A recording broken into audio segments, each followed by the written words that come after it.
ಮಾನ್ಯ ಸಭಾಧ್ಯಕ್ಷರೇ, ಕರ್ನಾಟಕ ವಿಧಾನಸಭೆಯಲ್ಲಿ ಈ ಹಿಂದೆ ಮಂಡಿಸಿದಂತೆ ಮತ್ತು ಕರ್ನಾಟಕ ವಿಧಾನಸಭೆಯ ಪರಿಶೀಲನಾ ಸಮಿತಿಯ ಶಿಫಾರಸ್ಸಿನಂತೆ 2025ನೇ ಸಾಲಿನ ಕರ್ನಾಟಕ ಭೂಕಂದಾಯ 2ನೇ ತಿದ್ದುಪಡಿ ವಿಧೇಯಕವನ್ನು ಪರ್ಯಾಲೋಚಿಸಬೇಕೆಂದು ಸಭೆಯನ್ನು ಕೋರುತ್ತಿದ್ದೇನೆ. ಪರ್ಯಾಲೋಚನಾ ಪ್ರಸ್ತಾವನೆಗೆ ಸಭೆ ಮತಕ್ಕೆ ಹಾಕುತ್ತೇನೆ. ಕರ್ನಾಟಕ ವಿಧಾನಸಭೆಯಲ್ಲಿ ಮಂಡಿಸಲಾದಂತೆ ಮತ್ತು ಕರ್ನಾಟಕ ವಿಧಾನಸಭೆಯ ಪರಿಶೀಲನಾ ಸಮಿತಿಯ ಶಿಫಾರಸಿನಂತೆ 2020ನೇ ಸಾಲಿನ ಕರ್ನಾಟಕ ಭೂ ಕಂದಾಯ 2ನೇ ತಿದ್ದುಪಡಿ ವಿಧೇಯಕವನ್ನು ಪರ್ಯಾಲೋಚಿಸುತ್ತದೆ ಎಂಬ ವಿಷಯವು ಸಭೆಯ ಮುಂದೆ ಇದೆ. ಪ್ರಸ್ತಾವದ ಪರವಾಗಿರು ಹೌದು ಎಂದು ಸೂಚಿಸಬೇಕು. ಪ್ರಸ್ತಾವದ ವಿರೋಧವಾಗಿರು ಇಲ್ಲ ಎಂದು ಸೂಚಿಸಬೇಕು. ಪ್ರಸ್ತಾವ ಹೌದನ ಪರವಾಗಿದೆ ಎಂದು ಭಾವಿಸುತ್ತೇನೆ. ಪ್ರಸ್ತಾವ ಹೌದನ ಪರವಾಗಿದೆ.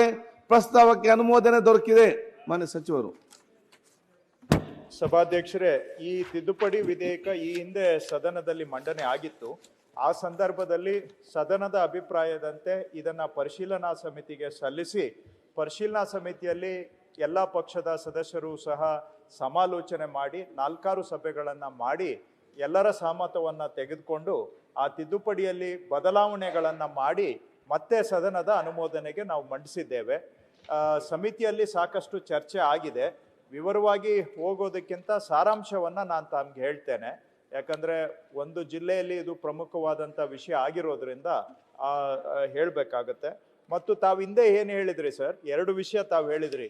ಇದನ್ನು ಏನು ಅರ್ಥ ಮಾಡ್ಕೊಳ್ಳೋದು ಅಂತ ಈ ಒಂದು ತಿದ್ದುಪಡಿ ವಿಧೇಯಕದಲ್ಲಿ ತಾವು ಉದ್ದೇಶಗಳ ಭಾಗವನ್ನು ಓದಿದ್ರೆ ಉದ್ದೇಶ ಬರೆದಿದ್ದೇವೆ, ಅದರಲ್ಲಿ ಪ್ರಯತ್ನ ಮಾಡಿದ್ದೇವೆ. ಉದ್ದೇಶದಲ್ಲಿ ಆ ತಿದ್ದುಪಡಿ ವಿಧೇಯಕ ನಮಗೆ ನಿಜವಾಗಿ ಅರ್ಥ ಆಗಬೇಕು. ಇದರ ಹಿಂದೆ ಏನು ಮುಂದೆ ಏನು ಅನ್ನುವಂಥದ್ದು ಇದರಲ್ಲಿ ಸ್ವಲ್ಪ ನಾವು ಉದ್ದೇಶ ಭಾಗವನ್ನು ಸ್ವಲ್ಪ ಸ್ಪಷ್ಟವಾಗಿ ಅರ್ಥ ಆಗುವಂಥ ಭಾಷೆಯಲ್ಲಿ ಬರೆಯುವಂಥ ಪ್ರಯತ್ನ ಮಾಡಿದ್ದೇವೆ. ಮತ್ತು ಎರಡನೇ ತಾವೇನು ಹೇಳಿದ್ರಿ, ಇದನ್ನು ಸಾರ್ವಜನಿಕರ ಚರ್ಚೆಗೂ ಕೂಡ ಅವಕಾಶ ಮಾಡಿಕೊಡ್ಬೇಕು ಅಂತ ಈ ವಿಧೇಯಕವನ್ನು ಅಲ್ಲಿ ಕೊಡಗು ಜಿಲ್ಲೆಯಲ್ಲೂ ಕೂಡ ಸಾರ್ವಜನಿಕ ಪ್ರಕಟಣೆ ಮಾಡಿ ಅವರಿಂದ ಅಭಿಪ್ರಾಯಗಳನ್ನು ಜಿಲ್ಲಾಧಿಕಾರಿಗಳ ಮುಖಾಂತರನೂ ಕೂಡ ಸಂಗ್ರಹಣೆ ಮಾಡಿ ಈ ನಂತರ ತಿದ್ದುಪಡಿಯನ್ನು ತಗೊಂಡು ಬಂದಿದ್ದೇವೆ. ಮಾನ್ಯ ಅಧ್ಯಕ್ಷರೇ, ಇದರ ವಿಷಯ ಇಷ್ಟೇ. ಕೊಡಗು ಜಿಲ್ಲೆಯಲ್ಲಿ ಈ ಹಿಂದೆ ಬ್ರಿಟಿಷರ ಕಾಲದಲ್ಲಿ ಸ್ವತಂತ್ರ ಪೂರ್ವದಲ್ಲಿ ಮಹಾರಾಜರ ಆಳ್ವಿಕೆಯಲ್ಲಿ ಅವ್ರದ್ದೇ ಆದಂಥ ಕೆಲವು ಕಂದಾಯದ ಕಾನೂನುಗಳಿದ್ದು, ಕರ್ನಾಟಕ ರಾಜ್ಯದಲ್ಲಿ 1964ನೇ ಇಸ್ವಿಯಲ್ಲಿ ನಾವು ಕರ್ನಾಟಕ ಭೂ ಕಂದಾಯ ಕಾನೂನನ್ನು ತೆಗೆದುಕೊಂಡು ಬಂದು ಇಡೀ ರಾಜ್ಯಕ್ಕೆ ಏಕರೂಪವಾದಂಥ ಕಾನೂನನ್ನು ರೂಪಿಸಿದ್ವಿ. ಆದರೆ ಆ ಕಾನೂನಿಗೆ ತದ್ವಿರುದ್ಧವಾಗಿ ಕೊಡಗು ಜಿಲ್ಲೆಯಲ್ಲಿ ಆ ಹಿಂದೆ ಇದ್ದಂಥ ಪದ್ಧತಿಯ ಪ್ರಕಾರವೇ ದಾಖಲೆಗಳನ್ನು ಮುಂದುವರಿಸ್ಕೊಂಡು ಬಂದರು. ಎಲ್ಲಿವರೆಗೂ ಮುಂದುವರಿಯಿತು ಅಂತ ಹೇಳಿದ್ರೆ 2000 ಇಸ್ವಿವರೆಗೂ ಮುಂದುವರಿಯಿತು. 2000ದಲ್ಲಿ ಯಾಕೆ ನೀವು ನಿಂತಿತು ಅಂತ ಕೇಳಿದ್ರೆ, ಆಗ ಭೂಮಿ ಯೋಜನೆ ಬಂತು. ಕಡ್ಡಾಯವಾಗಿ ದಾಖಲೆಗಳ ಪಾಣಿಯ ಗಣಕೀಕರಣ ಆದಾಗ ಆವಾಗ ಅನಿವಾರ್ಯವಾಗಿ ನಿಲ್ಲಬೇಕಾಯಿತು. ಆದರೆ ಏನು ಅಲ್ಲಿವರೆಗೂ ಪದ್ಧತಿ ಇತ್ತು ಮತ್ತು ನಮ್ಮ ಪಹಣಿಗೆ ಇವೆರಡಕ್ಕೂ ಸಾಮ್ಯ ಇರಲಿಲ್ಲ. ಅಲ್ಲಿ ಒಂದು ಪಟ್ಟೇದಾರ ಅಂತ ಒಂದು ಕಾಲಮ್ ಇತ್ತು. ಆ ಪಟ್ಟೇದಾರರಿಗೆ ನಮ್ಮ ಕರ್ನಾಟಕ ಭೂ ಕಂದಾಯ ಕಾನೂನಿನಲ್ಲಿ ಅವರ ಬಗ್ಗೆ ಉಲ್ಲೇಖನೇ ಇಲ್ಲ, ಅದಕ್ಕೆ ಅವಕಾಶನೇ ಇಲ್ಲ. ಆ 2000 ಇಸ್ವಿಯಲ್ಲಿ ಇದ್ರ ಬಗ್ಗೆ ಸರ್ಕಾರ ಒಂದು ತೀರ್ಮಾನ ತಗೊಂಡು ಇದನ್ನ ಹೇಗೆ ಬಗೆಹರಿಸಬೇಕು ಅಂತ ಮಾಡಬೇಕಾಗಿತ್ತು. ಆದರೆ ಅವತ್ತು ಜಿಲ್ಲಾಧಿಕಾರಿಯವರು ಏನು ಮಾಡಿದ್ರು, ಇದನ್ನ ಕಾನೂನಿನ ಅಡಿಯಲ್ಲಿ ಚರ್ಚೆ ಮಾಡದೆ ತಮ್ಮ ಹಂತದಲ್ಲಿ ಒಂದು ಆದೇಶ ಹೊರಡಿಸ್ಬಿಟ್ರು. ಪಟ್ಟೇದಾರರನ್ನ ಕಾಲಮ್ 9 ಎಂಟ್ರ್ ಮಾಡಿ ಅಂತ ಮಾಡಿಬಿಟ್ರು, ಆದೇಶ ಹೊರಡಿಸ್ಬಿಟ್ರು. ಅದರಿಂದ ಏನಾಯ್ತು, ನಿಜವಾಗಿ ಮಾಲೀಕರು ಅಲ್ಲದೇ ಇರುವಂತವರು ಕೂಡ ಪಟ್ಟೇದಾರರು ಅನ್ನೋ ಒಂದೇ ಕಾರಣಕ್ಕೆ ಅವರ ಹೆಸರು ಕಾಲಮ್ 9 ಬರಲಿಕ್ಕೆ ಆರಂಭ ಆಯಿತು ಪಾಣಿಯಲ್ಲಿ. ಆದರೆ ಜಮೀನು ಯಾರಿಗೋ ಸೇರಿದ್ದು, ಆ ಜಮೀನಿಗೆ ಮೇಲೆ ಪಟ್ಟೇದಾರದ್ದು ಕೂಡ ಹೆಸರಿದೆ.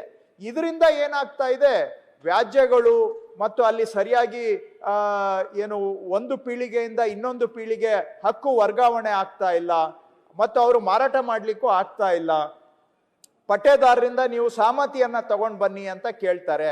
ಸೊ ಈ ಎಲ್ಲ ಸಮಸ್ಯೆಗಳು ಒಂದು ಅರ್ಧ ಭಾಗದಷ್ಟು ಇನ್ನೂ ಹಾಗೆ ಉಳ್ಕೊಂಡಿದ್ದಾವೆ ಕೊಡಗು ಜಿಲ್ಲೆಯಲ್ಲಿ. ಇದು ಬಹಳ ವರ್ಷಗಳಿಂದ ಬೇಡಿಕೆ ಇದೆ.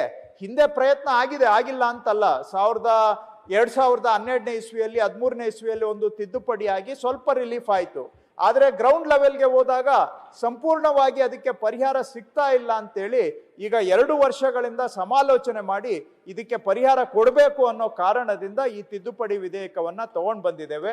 ಇದನ್ನ ಒಂದು ರೀತಿ ಇಡೀ ಜಿಲ್ಲೆಯಲ್ಲಿ ಅದಾಲತ್ ಮಾದರಿಯಲ್ಲಿ ಮಾಡಿ ಅಲ್ಲೇ ಜನಗಳಿಗೆ ಅವ್ರದ್ದೇನಾದ್ರೂ ತಕರಾರಿದ್ರೆ, ಪಟ್ಟೇದಾರದ್ದು ತಕರಾರಿದ್ರೆ ಅವರ ತಕರಾರನ್ನು ಕೇಳಲಿಕ್ಕೂ ಇದರಲ್ಲಿ ಅವಕಾಶ ಮಾಡಿಕೊಟ್ಟಿದ್ದೇವೆ.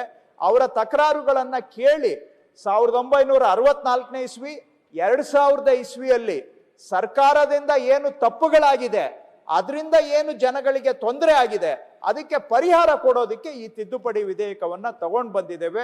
ಇದರಿಂದ ಅಲ್ಲಿ ಜನಗಳಿಗೆ ಆಗಿರುವಂತಹ ತೊಂದರೆಗೆ ಸಾಕಷ್ಟು ಪರಿಹಾರ ಸಿಗುತ್ತೆ ಅಂತ ನಾವು ನಂಬಿದ್ದೇವೆ.